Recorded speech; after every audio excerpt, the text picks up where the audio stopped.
Mbega umukuru w'igihugu Evariste Ndayishimiye avuga ko umunyagihugu w'imishiha ngo adakeneye amadolari, yiyumvira ko uwo murundi ayobewe ko amadolari ari akoreshwa mu kurangura igitoro, ifumbire n'ibindi bintu vyankenerwa hanze y'u Burundi. None umukuru w'igihugu yoba atabona ko vyabaye umuzi w'ibuye mu gihugu? Nagira ndamwibutse ko abanyagihugu bazi neza ko idubuga ry'ibiciro hamwe n'ibura ry'igitoro n'ifumbire biriko birava kw'ibura ry'amadolari. Iyo amadolari abuze mu gihugu, ibiciro vy'ibintu vyose biraduga. Kumva rero Evariste Ndayishimiye na bagenzi we bavuga ko hari umunyagihugu yoba adakeneye amadolari, twebwe tubona ko ari ubujuju buri hanyuma y'ubundi bujuju bwose bubaho. Nagira mbonereho rero n'akanya ko guhanura umukuru w'igihugu Evariste Ndayishimiye co kimwe n'abandi bategetsi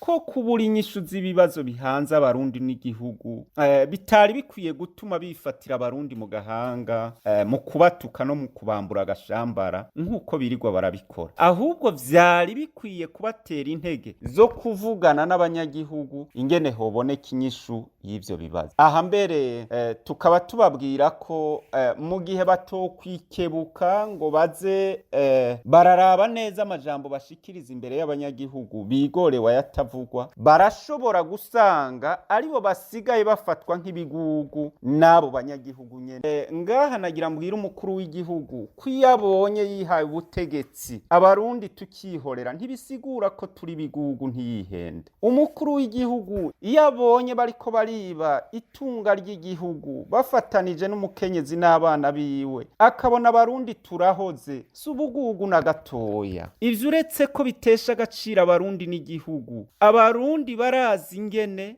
berekana ko atari bigugu. Rero Evariste Ndayishimiye narindi abarundi bazobimwereka ko atari bigugu nk'uko yirirwa arabibita, nk'uko kandi banavyeretse n'abandi muri kahise.